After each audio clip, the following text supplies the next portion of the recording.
King Charles's speech on Islam will blow your mind. An address by King Charles has resurfaced and sent shockwaves across the UK and beyond, as the monarch not only quoted the Quran, but also praised the contributions of Muslims to British society. His speech has left many stunned, triggering an intense debate online and in the media. Some have welcomed his words as a sign of inclusivity and respect for the diverse communities that make up modern Britain. Others, however, have reacted with shock and controversy, with some even questioning, has King Charles converted to Islam? While there is no official indication of a religious shift, the King's speech has certainly caught the public's attention. He spoke at length about the values of Islam, emphasizing the importance of unity, compassion, and shared humanity. He also acknowledged the positive influence of Muslim communities across the UK, recognizing their contributions to society, culture, and the economy. For many, this speech aligns with Charles's long-standing interest in interfaith dialogue. As Prince of Wales, he often spoke about the importance of building bridges between religions, even once expressing his desire to be seen as the defender of faiths, rather than just the defender of the Christian faith. His latest remarks seem to reinforce that commitment. But why is this speech causing such a stir? Is it being misinterpreted, or does it mark a shift in how the monarchy engages with religion in the modern era? Let's break it all down, but first, be sure to hit that like button and subscribe to the channel for more updates.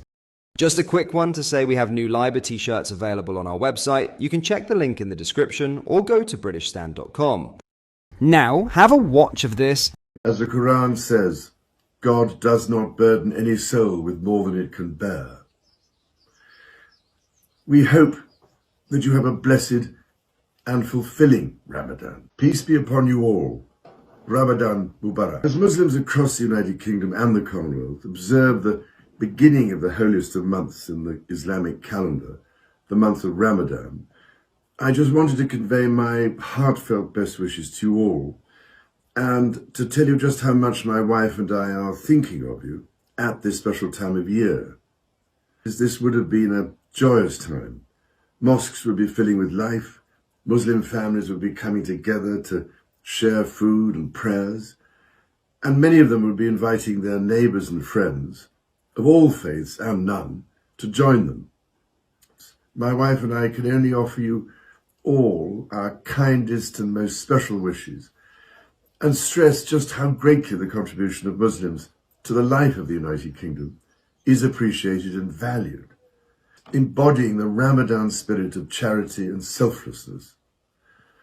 As the Quran says, God does not burden any soul with more than it can bear.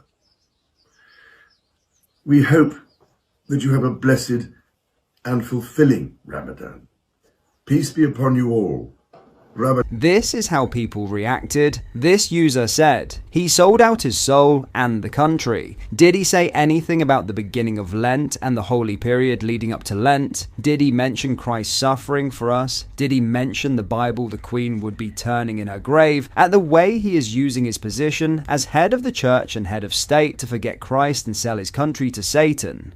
John said, he's always been an idiot to be fair. Nothing's changed there. Jim said, screw Charles, no king of mine, damn sellout. Connie said, what a melt of a man. I do miss our lovely queen. This user said, what he's talking about is treason, and he needs to abdicate the throne. Only a Protestant can sit on the throne. This user said, this garbage pail king is probably being promised he'll stay the monarch as long as he goes along with giving his country away. He'll be the new paper sultan. What a disgrace to his country and his people. Utter disgrace. What are your thoughts on this? Let me know in the comments. In other news, hundreds of illegal immigrants who commit immigration-related crimes will avoid deportation following the release of new proposed punishments, Robert Jenrick has warned. Under new guidelines set out by the Sentencing Council, immigrants will fall short of the automatic deportation threshold even after knowingly entering without leave, deception, possession of false identity documents with improper intention,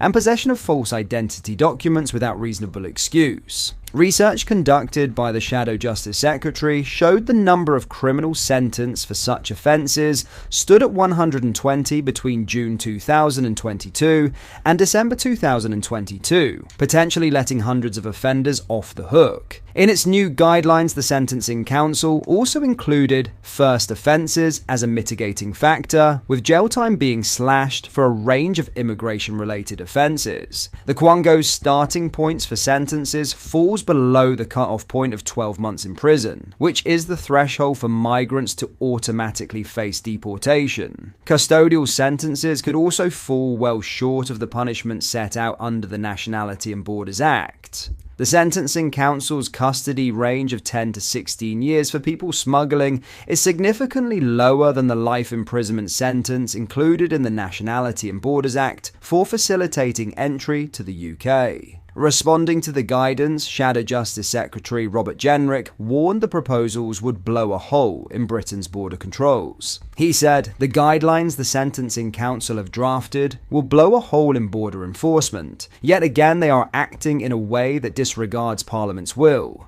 That's why I brought forward a bill to restore ministerial oversight to the Council, but shamefully Labour opposed it. The Justice Secretary has chosen to be powerless to stop madness like this and the two-tier sentencing rules." Jenrick previously took aim at the Sentencing Council after it was revealed that new rules would give special treatment to criminals from ethnic, religious, and gender minorities. Courts have controversially been told they should normally consider ordering a pre-sentence report on an offender if they come from an ethnic minority, cultural minority, and/or faith minority community, or are transgender. Justice Secretary Shabana Mahmood eventually expressed her displeasure at the moves and said it amounted to differential treatment. Despite the immigration guidelines being unveiled in March 2024, officials only discussed the proposals following July's general election. Shabana Mahmood's personal representative was present at all meetings and no objections are minuted, a Conservative spokesman said. The Home Office has admitted that 6,000 small boat migrants have arrived on British shores since the start of 2025. There were 129 arrivals on Tuesday, bringing the tally to a record level for this stage of the calendar year at 6,049.